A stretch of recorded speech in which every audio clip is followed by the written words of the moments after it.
Assalamualaikum candidates. I'm Dr. Nadia Kamal, gynecologist and online teaching mentor. So today we are going to discuss on endometrial hyperplasia. So what is endometrial hyperplasia? There is excessive proliferation of the endometrial glands that are of irregular size, and also they are varying in their shape and their number. And also as compared to the there is an increase in the glandular structure, the stroma, as compared to the proliferative endometrium.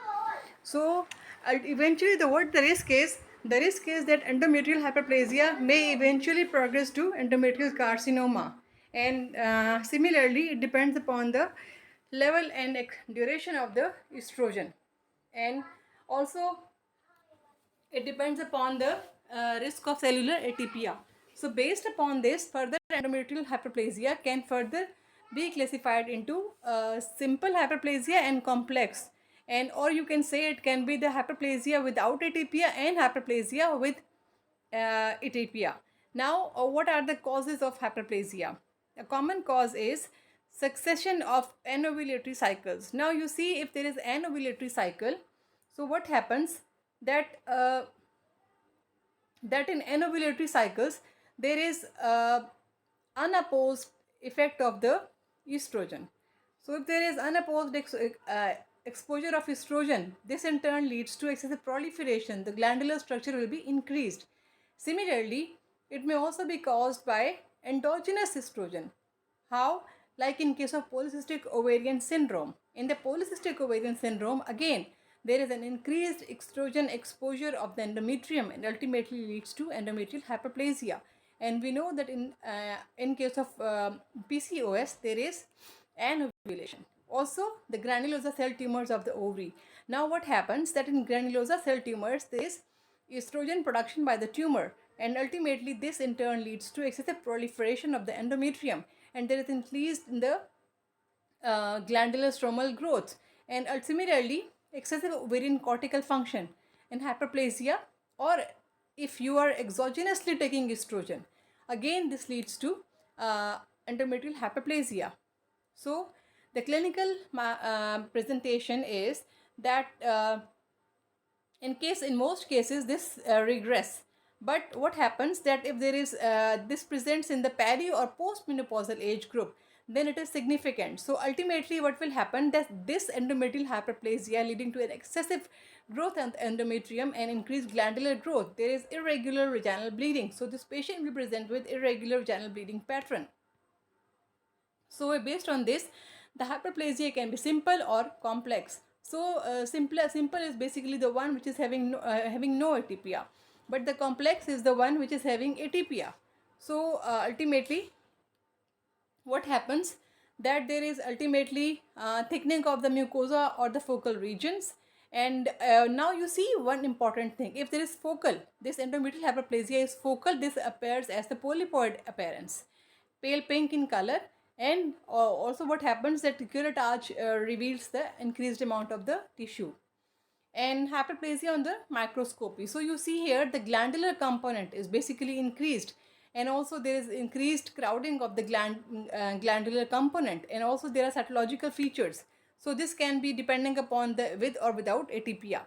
Now you must remember, in endometrial hyperplasia, if it is without atypia, then the risk of malignancy is almost 1 to 3%. And if it is with atypia, then the risk of malignancy is about as much as 30%. So the now see here simple hyperplasia. This basically is having dense cellular stroma and giving a Swiss cheese appearance, and there is no atypia. But in complex, there is pack to pack arrangement of the glandular component with a little intervening stroma, and this is basically a risk factor. And what happens that in complex atypia with hyperplasia, the risk of malignancy is 30%. In simple with atypia, 10%, and also in the endometrial hyperplasia without atypia, the risk of malignancy is only 1%. So the lesson of the day is that endometrial sampling in the peri or postmenopausal bleeding, perimenopausal or postmenopausal age group, if the bleeding is there, then endometrial sampling is to be done to rule out any endometrial hyperplasia. So if it is going towards atypia, then you must know that the risk of malignancy is as much as 30%. So you have to early develop a strategy to prevent the patient from malignancy. So the definitive management ultimately is hysterectomy. So what are the risk factors? Number one is obesity. How? Obesity in such a way that in case of obesity, the androgens ultimately undergo aromatization, and they are converted to basically what happens that there is um, the fat tissue, in the fatty tissue, this undergoes aromatization, and this in turn under leads to formation of the estrone, that is a low quality estrogen, and this in turn leads to excessive exposure of the endometrium towards the estrogen, and ultimately a risk factor of the malignancy or hyperplasia. Similarly, the western diet, because it leads to more tendency towards polycystic ovarian syndrome, again increased exposure of the estrogen. Now nulliparity. How? Because in nulliparity, the again if there are any ovulatory cycles, then in turn there is an increased risk of the endometrial hyperplasia, and this in turn leads to increased risk of malignancy. Similarly, in diabetes mellitus, there is obesity, type 2 diabetes. So in obesity, there is peripheral conversion of fat into estrone, that is low quality estrogen, and exposure of this to the endometrium, leading to endometrial hyperplasia. Hypertension, again, how? In such a way that if in hypertension there is deranged cholesterol levels, then this in turn again because of aromatization leads to formation of estrone, which in turn affects on the endometrium and ultimately leading to endometrial hyperplasia. And hyperestrenism, like if there is estrone level increased, as I've told you. So you see here that endometrial hyperplasia, you see here, these are the glands. These are the glands and these are packed to packed. So the glands are basically, the glandular component is increased. They are packed to pack, close, increased trauma, and this is showing hyperplasia. Now, if you see the picture, we have to see this nuclear and cytoplasmic ratio. If the nucleus cytoplasmic ratio is increased, like nucleus component is more, then it's going towards atypia, and even it can turn into malignancy. Now, you see here the hyperplasia of dilated glands. So these are the crypts of the glands. These are the ducts of the glands which are dilated and they are showing hyperplasia. Similarly, you see here that these are the endometrial glands.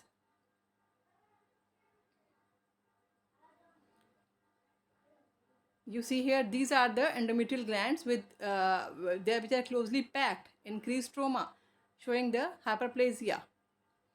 And you see here, they are complex atypical hyperplasia, like back-to-back arrangement of the glands, and there's papillary tufting. You see, these are papillae. These are the papillae. And these are the crypts of the glands, which are lined by columnar cells. And in the columnar cells, there is increased nucleus cytoplasmic ratio, so ultimately showing atypia. And this is very alarming because it is carrying a risk of 30% malignancy. So ultimately what happens, this in turn, if untreated, can lead to endometrial adenocarcinoma, because this is the columnar epithelium, hence can convert into the malignancy. So as far as the malignancy is concerned, it is the most common malignancy in the women which are in the postmenopausal age group, appearing in their 50s. And similarly, what happens that it is because of unopposed estrogen exposure, the risk factors as I've told you.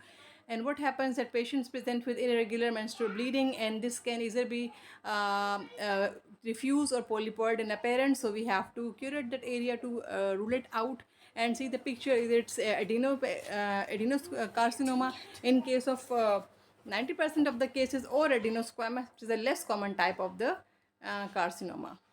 And all you know that depend upon the stage of the disease, it depends that what is the extent of the disease. Either it can be local, it includes less than 50% of the myometrium, or it includes more than 50% of the myometrium, or it extends to the cervix, or then it extends to the pelvic structures, lymph nodes, and then including the stage 3, and then different and dissemination of the disease in the different organs ultimately leads to stage 4.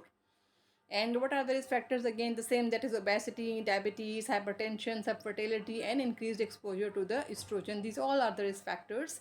And almost there is majority of the cases, they arise on the background of endometrial hyperplasia. As I've told you, in 30% of the cases, endometrial hyperplasia with atypia, there is risk of endometrial carcinoma. And in today's lecture, we were primarily discussing the endometrial hyperplasia. So if general just discussing the endometrial carcinoma, then the grading is from 1 to 3. This is well differentiated, moderately, and poorly differentiated. So what is well, that is closely examining the normal structure like columnar epithelium, then moderate mean a little bit variation, and in stage 3 there is anaplasia, means loss of differentiation. There's loss of differentiation having variation from the normal size, shape, and structure. And there is poorly differentiated tumor, more the poor prognosis is there. And similarly, the stage R is 4, and in first it's confined to the uterus, in the second it involves cervix, and then it goes beyond the uterus in the true pelvis, and in the 4 it involves the metastasis. So ultimately, just the patient, and most prominent feature is that patient presents with irregular bleeding in the old age group. Similarly, marked leukorrhea or vaginal discharge is there, and there is ulceration, erosion, or even necrotic necrotic area in the endometrial surface. And we have to go for the TVS, and you know that in the stage 1 the 5-year survival is about 95%, in stage 2 it's about 60%, and in stage 3 and 4 it's less than 20%. So you see here, all you see that it's the nuclear component, and nuclear ratio is increased, mitotic figures are there, closely packed glandular structure is there, having thick proliferative endometrium, having increased nuclear component and cellular atypia, and also there is papillary structure and growth, and increased pack to pack glandular structures. And also what happens that there are mitotic figures, increased vascularity, and also there is and the cytoplasmic component is very much reduced. And this was a general discussion on endometrial hyperplasia, which is further showing progression towards endometrial carcinoma. And you must know that how much is the risk in the endometrial hyperplasia. Now presently there are guidelines which define that how the endometrial hyperplasia should be followed. The guidelines, they say that if there is endometrial hyperplasia without atypia, then 6 monthly endometrial sampling should be done. But if there is with atypia, then 3 monthly endometrial sampling should be done. And if progression towards malignancy, definitely we have to manage early. And in this case, in case of endometrial hyperplasia, the definitive management is hysterectomy. And furthermore, if we talk about first line therapy, that is basically progesterones, and we give the Mirena, that is levonorgestrel intrauterine system. And however, with levonorgestrel intrauterine system, we have to keep the patient on surveillance, and surveillance in such a way that we have to pursue that by endometrial sampling, that either it's not progressing towards malignancy or not. So this was all about the endometrial hyperplasia, and how the picture presents I've shown you, and the management modalities, either to keep conservative or to take towards surgical management, and how much risk of malignancy it eventually transforms into malignancy, and that is primarily the adenocarcinoma. Thank you.